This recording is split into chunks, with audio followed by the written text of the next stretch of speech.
魏无羡是被冷醒的，他打了个寒战，下意识抓住盖在身上的一层薄毯，裹紧了些，缓缓睁开眼，周遭事物仍是熟悉的一切，身下石床冰冷的触感，地上凌乱摆放的物件，漫天喧嚣充斥的怨气，都在告诉他自己回到了乱葬岗。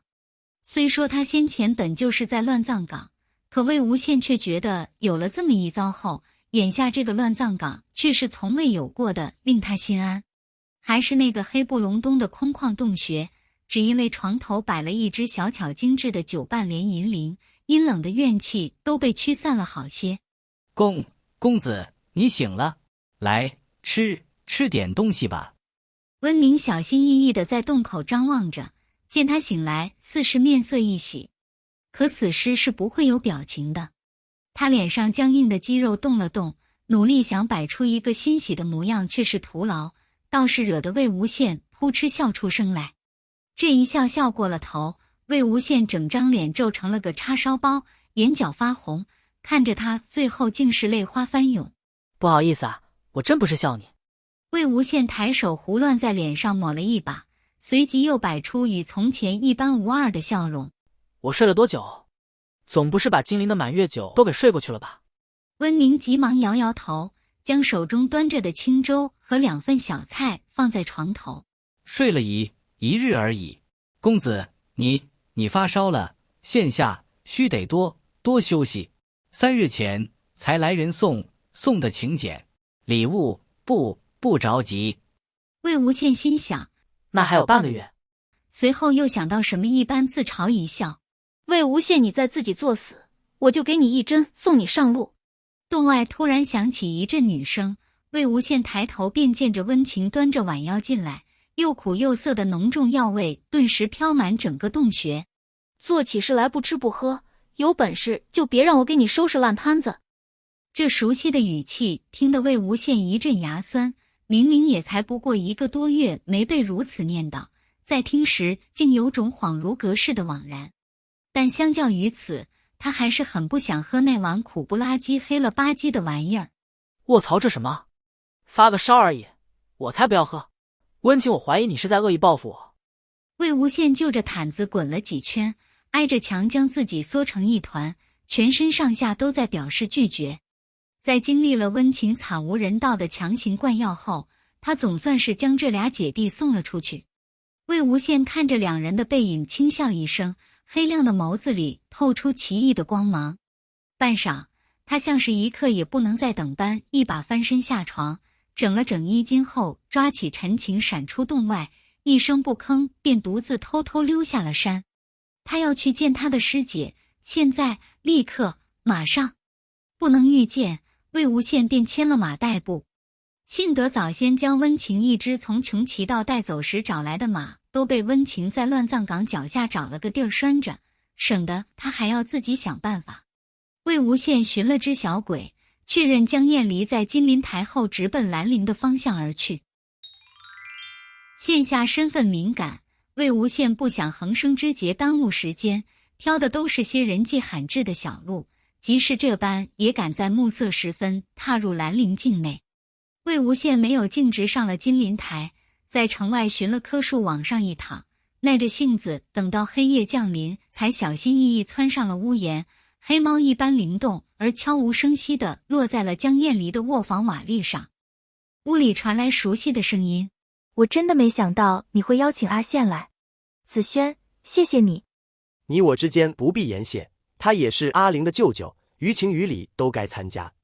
这次邀请我，居然没事先和师姐说，倒是诚心诚意。看在他为师姐做到这般份上，完完全全放心的将师姐和金陵交给他照顾，也未尝不可。不行，还是得让江城多长点心。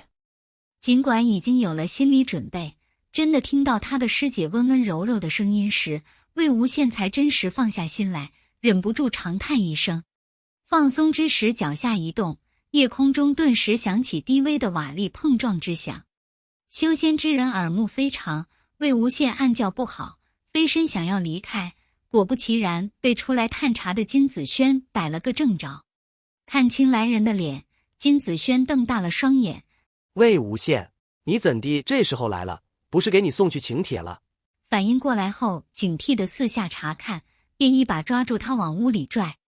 魏无羡看着眼前活生生的人，神色复杂，视线克制不住地在这人胸膛处顿了顿，那里线下还有着一颗鲜活的心脏，被层层骨肉包裹，正有力地跳动着。被人抓着带进里屋，魏无羡心突突跳了起来，眸光触及到那个刻在记忆深处的温婉女子时，血液轰地炸开。他的师姐微微侧眸，见是他后，脸上闪过一丝讶异，随即绽放出一抹惊喜的笑容。阿羡，江厌离唤他，一如既往的温柔，语气里掩盖不住的喜悦。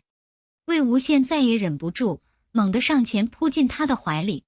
原本只打算听见江厌离的声音，确定他安好便离去，这会儿亲眼见着了人，思念、愧疚、劫后余生的庆幸一涌而上，将他吞没，和着簌簌泪水喷涌而出，顺着眼角止不住的滑落。师姐，师姐，师姐，对不起。他不住地唤他，哑着嗓子近乎嗫嚅，指尖紧紧地拽着他的衣料，生怕这人下一秒便消失不见。江厌离被他突如其来的情绪吓了一跳，见着他这副9岁后便再未见过，如同被丢弃的小孩一般嚎啕大哭的模样，顿时心软得一塌糊涂，只将人揽在怀里，一手在后背一下一下的抚慰。你，男子汉大丈夫，你做什么哭成这样？金子轩语气生硬，见自家夫人被抱住，下意识就想拉开他，可眼前这位哭得好似天塌了一般，又是自己小舅子，只得咬咬牙将手收了回去。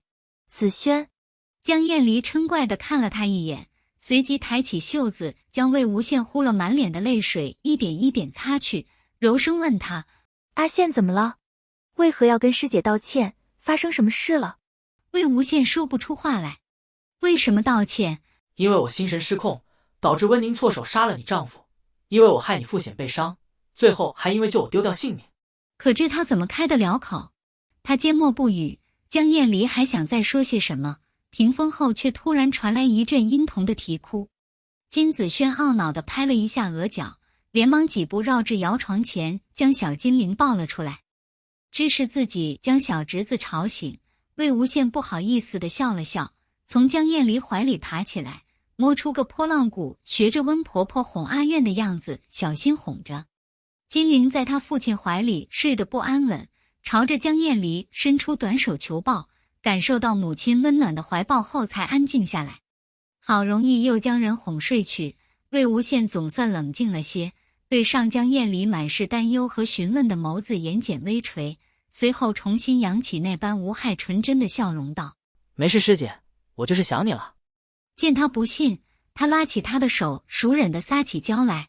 哎呀，师姐，真的没事，我就是发烧了，梦见好些从前的事，太想你了，就偷偷跑过来了。闻言，江厌离抬手附上他的额头，见热度退下来后才松了口气，想起他的阿羡在那乱葬岗定是吃不好睡不好，心下又是一阵犯疼。可他从不说什么，因为他知道阿羡总是有他的理由的。他柔声道：阿羡，我知自己帮不上什么忙，但你若想师姐了，就回来，师姐给你炖莲藕排骨汤。伸手抚了抚他毛茸茸的脑袋。